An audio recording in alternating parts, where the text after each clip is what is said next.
Well, he is one of the absolute ascending stars in the National Football League, DK Metcalf. 4 years, a Pro Bowler. He and Tyler Lockett make up one of the great tandems in the league. And lucky for us, he's around today, and we're bringing him on the show. And you know, you can tell sometimes in our business when you talk to players before they come on the show and how serious they are. And I can just say with DK, it took about 90 seconds. You are really committed to this stuff. The coaching, the off-season, not everybody in the league is. So when you get passed over, when you fall in the draft, did it tick you off? Yes, sir. I went to the draft and got passed over, so I was in the back waiting the whole night to hear my name called. And, when I didn't hear it called, that night was tough for me. Went home the next morning and just spent time with my family. And then by the grace of God, I got my name called on the second day. But, I carry that with me every day. Still to this day while I'm working out, I always think about it. What did your family say?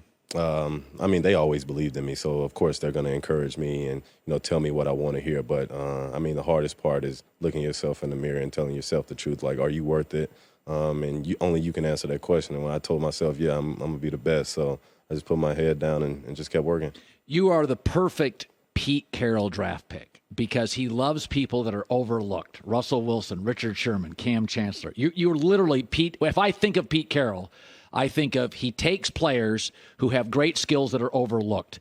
So it's very interesting. Even though Pete's older, he chews gum like he's 18. Like, have you ever had a coach like Pete? No. Pete's one of a kind. I've had different coaches throughout my career. From high school, was a serious coach. College, I had Matt Luke and Hugh Freeze, and then to Pete Carroll, who's just fun all around, a positive guy. He's always going to lift you up. I just love being in Seattle because he lets me be me and he lets me be DK Metcalf, on Sundays and, when I'm working. So, it's just the perfect mix and the perfect match for me when they drafted me. What's the biggest difference? Because wide receivers, I grew up believing, and this was mostly statistically true, that you used to be able to have a running back as your best player, like a Walter Payton, rest in peace, and you could win the Super Bowl. But the game's changed because the NFL, for safety reasons, has made the middle of the field the offense. Right. When I was growing up, no receivers wanted to go over the middle unless you were named like Jerry Rice or Michael Irvin. Like they used to say alligator arms, nobody wanted to go over the middle. Right. Now everybody wants to go over the middle. So receivers now have a huge impact in the NFL immediately. What's the biggest difference? If I was a college receiver watching this, the difference, and you played in the SEC, so that's the best corners in college.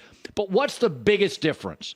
First year, SEC or Big Ten to the NFL that you learned? I would say the biggest difference is the mental aspect of it because everybody's big, fast, and strong when you get to the NFL. You wouldn't be there if you weren't.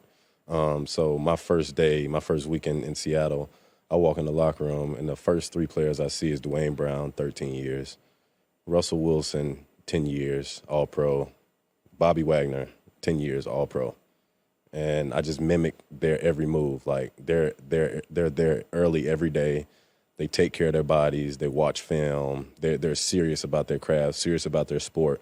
And, they know themselves. So I just tried to mimic them, and I started working out with Bobby during the week and just start hanging out with Russ and just start picking up tidbits of information and things that they did and just applied it to my life. And if I was talking to any NFL prospect that was coming into the NFL next year, I would just say, be serious about your craft and get ready to go to endure some hard mental decisions because at the end of the day, it's all a business. So you have to always put yourself first and always know who you're doing it for. You have been the best athlete in high school and college. You go to the pros.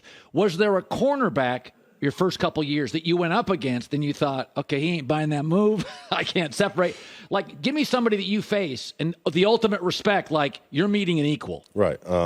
It wasn't even like athletic wise. Like, I know nobody can mess with me, with athletes, but athletics. But Richard Sherman played for the 49ers my rookie year. And when he ran a route for me, I knew. I was like, I said, bro, how did you know I was running that? He was like, I study film. Like, this is what I do. So I was like, okay, I'm going to put that in my And that was an back old pocket. Richard. Yes, that's old Richard Sherman running a 20-yard dig for me, backside. So I'm like, okay, now I start watching Tyler at practice, and I start asking, like, hey, bro, what do you do? Like, how do you set corners up? He was like, oh, I use the run plays to set them up with routes and manipulate the DB. So I'm like, okay. So I started incorporating that into my arsenal. And then I talked to Calvin Johnson after my second year and how he uses his body. And I got cool with Terrell Owens and Julio Jones. So I just take tidbits of information from people that I respect and look up to, and I just add it to my game. I know everybody's different and everybody's their own player, but I'm trying to mimic the best. And in order to be the best, that's what you have to do. So the Seahawks move off Russell, and they bring in Geno. Now, I was around the Northeast when Geno was there. I thought he was big, strong, kind of immature. The media ate him up. He got into a fight with a teammate. It's hard. He's young. You get rich. You're a star. It's New York. Then he goes to Seattle, and my takeaway is, I've seen the Geno Smith story. Were guys surprised how ready to go he was last year? I think he led the league in passer rating. Yeah, I mean, he probably wouldn't have any mind with me saying this. Yeah, he would agree with you that he was immature in his past, but I believe sitting behind Russ really motivated him and really showed him how good he could really be in this league. Because even at practice, he's yelling at the practice squad guys to run their routes right. He was like, this is my opportunity too. That's right. And I'm like, okay, I respect that because you understand what's at stake. And the year we traded Russ and he's the starter, he comes into training camp and he's locked in, like body-wise, mentally. He's watching film and I saw the transition from, okay, I'm a backup to, okay, this is my team. I'm a starter. Like week 8, he won the locker room over, and he was giving pregame speeches, and people were listening to him and buying into Geno Smith. And, I mean, I believed in him from the start, but just to see the transition from people like, oh, yeah, he's immature, or writing him off to, okay, that's my leader, that's my quarterback. It was just amazing to see. So this draft, are the Seahawks going to lean defense? I don't know. Let me call Pete, and we can talk offset. But, I look at your offense, and my takeaway is at some point get another receiver. Right. You and Lockett are very productive. That's pretty obvious. You can't have enough receivers in this league, period. Offensive line is set. You got 2 tackles, a running back. Do they give you any idea? Like, do you have now? If you do and don't want to tell me, that's okay too. No, I mean, this is the relationship I had with Pete this offseason. I wanted Bobby back on the team so bad. You did? Yes. I would text Pete like, hey, what's up, Pete? How you doing? He was like, good. What you doing this offseason? We shoot the BS for a couple of texts. Then I'll be like, Bobby Wagner. I just sent Bobby Wagner. He wouldn't respond to me. Really? I'll have to call him. I was like, hey, so what's up, man? Are we getting Bobby back? He'll be like, he'll change the subject. So I'm like, all right, I see where this is going. Right. You don't trust me with information. I wouldn't trust me neither, but yeah, I got you. And he wouldn't tell me because Bobby helped shape your career. Correct, yes. I would say Bobby's like a big brother to me who I look up to and respect, and I can tell it's the same with him. That's great. So, Mississippi kid, you end up in rainy, windy Puget Sound, Seattle, my hometown. So when it rains here in L.A., I'm like, oh, it's great. I feel like hometown. Was it a little bit of a culture shock for you? 100%. Coming from the South, I mean, I went to high school and college in Mississippi. And small town kid. Right, exactly. So that's all I knew. So when I moved up to Seattle, it was like, I'm not leaving my house. I'm looking for some fried chicken at a gas station or something. Like the food and my taste palette had to do a whole 180. Right. To where I had to start eating more sushi, and I had to change my eating habits and everything. But, I mean, I love Seattle now. I mean, I didn't when I first moved up there because I wasn't used to it. But right. Now, like, the people they love the Seahawks up there. They love the Seattle Storm up there. So sports is very huge in Seattle, and you can just feel it anytime, you go out and play on Sunday or in the off season when I'm working out. Like, they just love sports, and they want to see you succeed. So, I mean, it's my second home now. I love the people of Seattle. And your family comes and visits you? Yes, sir. Yeah. So the Buda Baker play, Buda, by the way, played high school football, I think in the Kinko area up in Seattle. So he's big up there. That's one of those iconic plays that will be there forever for you. He's running down the sideline, you catch him. I would guess you were a track player. You were a track star in high school. Yes, sir. Okay. And Buda could have been as well. A lot of people always said, was there ever a reservation about chasing him down? Did you think, I'm tired? No. I mean, I saw a pick, and when nobody else going to get him, so why not me? I tried, and I seen I was starting to get close to him, so I was like, all right, yeah, I'm going to catch you. Is there a player in the league, maybe Tyreek? Didn't you race Tyreek Hill? No, sir. Are you the fastest player in the league? I am. On record, I am. You're the fastest player? Yeah. So do you see the respect from corners? Do you see the fear in their eyes when you turn the jets? I mean, do you notice how you're defended because of your speed? I would say my speed plays a part in it, but they also know I'm physical as well. So I sometimes use my speed to my advantage, but not all the time. Not as much as I need to. I try to wear corners down to where in the fourth quarter you're not going to want to guard me or stand in front of me. Get physical with them? Yes, sir. Do you enjoy the blocking part of it? Yes, I love blocking, especially linebacker. Oh, Pete loves that. Yeah. By the way, Pete loves that. Yeah. The Tariq Woolen, I've been told, is almost as fast as you. No, yeah, Tariq has some real speed. So here's a prime example. Here's a prime example of the NFL. He was a receiver in college, and the Seahawks draft him as a corner in the 5th round, and he immediately explodes. What happened to him in college? You can say it. He said his receiver coach didn't respect him. Yeah, he didn't like him. So he went over to the defense and started playing corner. Well, this is true. Right. Was your first coach? Who was your first position coach in the NFL with Seattle? Nate Carroll. And he embraced you immediately. Mm-hmm, what did he say you have to work on? He would just give me bits of information after every game. So let's say I ran a route wrong or I didn't shave it down enough. He would just coach me on the fly. He really didn't, tell me things that I really needed to work on.